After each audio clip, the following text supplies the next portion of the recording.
Alright, so I did this presentation on motivation appeals and it's chapter 13. Motivation appeal is external inducements, often of an emotional nature, designed to increase an individual's drive to undertake some course of action. And within this chapter, it talks about the differences between extrinsic and intrinsic motivation. And extrinsic, it occurs when we are motivated to perform a behavior or engage in an activity to earn a reward or avoid a punishment. It's instilled by some outside factor. In the book, it talks about work to live. And examples of this behaviors that are the result of extrinsic motivation include studying because you want to get a good grade, or cleaning your room to avoid getting in trouble, participating in sports to win awards, and competing in a contest to win a scholarship. And intrinsic motivation involves engaging in behavior because it is personally rewarding, essentially performing an activity for its own sake rather than the desire for some external reward. A drive that comes from within live to work. Examples of this action that are a result of intrinsic motivation include participating in a sport because you find it enjoyable, solving a word puzzle because you find the challenge fun and exciting, and playing a game because you enjoy playing.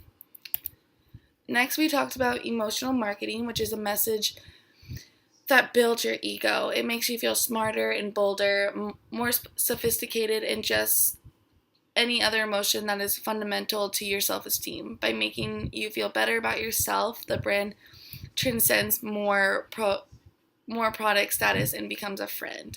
This is what gives your brand that special something that builds the long attachment to the certain type of brand. And these are the brands that share the same values and priorities as you do. Logical and emotional appeals.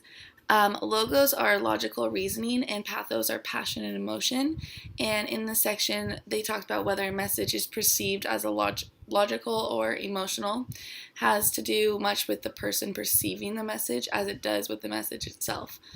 When people agree with a message, they tend to perceive it as more logical or rational in nature. When they disagree with the message, they tend to think of it as it being more emotional in nature.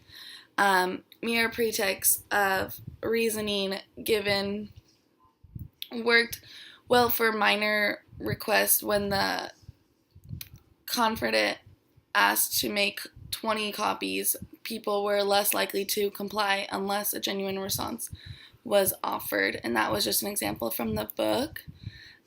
Fear appeals. This was in the book, if you don't stop doing that, you'll go blind. Fear appeals are not only a staple of a child rearing, but they also prevalent in the workplace, in public health messages, and in advertising. And they talked about in the book how America has become a culture based on fear. Fear level or intensity. They talked about the goosebump factor in the book. Mild fear appeals were more effective than strong fear appeals, and researchers are now fairly confident that the relationship between fear intensity and the persuasion is generally positive and linear. Greater fear tends to produce greater persuasion.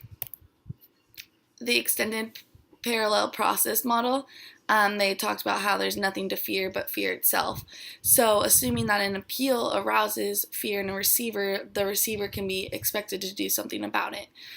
Danger control focuses on the solution, whereas fear control focuses on the problem and essentially involves worrying about worrying. A persuader's goal is usually in using fear appeals should be to trigger danger control in the receiver, which in return will cause them to positive construct steps to avoid the harm and avoid triggering fear control. Perceived efficiency has to do with whether a receiver thinks recommending action is both an effective and feasible means of avoiding the harm portrayed by the fear of appeal. And far fear appeal to trigger danger control, the person must perceive that an effective response is available. This is termed response efficiency, and that he or she is capable of undertaking that response, termed self-efficiency. If a person takes or thinks no remedy is available, or that he or she cannot exercise that remedy, then fear control will take over. The trick is to use fear appeals that include workable partial remedies, thereby triggering danger control, which in turn leads to control, which in turn leads to constructive responses. Appeals to pity and guilt, and they talked about how woe is me, shame on you. Posters that evoke the strongest feelings of guilt and sympathy, bring out negative portrayals, were most likely the participants wanting to donate money. Participants were less likely to donate if the poster included positive portrayals. As the researchers noted in the book, this tends to validate the suspicion that in order to produce a successful poster in charity terms, it is necessary to play on people's feelings of guilt and pity. The participants will most willing to be actively involved in and donated time to charitable causes that were featured positively on the posters. Feelings of guilt made people more likely to comply with a subsequent request. Students expressed more feelings of guilt and sympathy in the stigma if the stigma was uncomfortable, and more feelings of anger and reluctance to help if the stigma was controllable. Humorous appeals, stop me if you've heard this one, is humorous advertisements account for 21 to 48% of all advertising. And it's self-despairing humor directed at oneself. Pride and patriotism. They talked about how appeal based on patriotism, pride, honor, or a sense of duty, and the result of several investigations suggest that patriotic ploys are effective when used appropriately. Patriotism had a positive effect on consumers' intention to purchase domestic as opposed to foreign brands, but didn't necessarily alter their perceptions of brand quality or reliability. Recent evidence suggests that while Americans feel patriotic personally, the effectiveness of the flag-waving map might be wearing off. For a mature audience, they talked about the sex appeals. Half of all print ads displayed women as sex objects, whereas older ads tended to allude to sex. Modern ads often contain more overt visual based on sex appeals. Sexual objectifications of males is more not well underway. Warmth appeals was another topic that they discussed in this chapter, and some advertisements convey a warm, cozy feeling that they emphasize family and friend in the sense of belonging to something. They make us feel sentimental and nostalgic about life, such as ads based on warmth. A little more than 1 in 5 primetime commercials include warmth advertising. Warmth appeals operate in much the same way as the sex appeal. They work through association or a product or service in association with the image of being warm, calming, or friendly. When we think of that product or service, we get a warm, fuzzy feeling inside.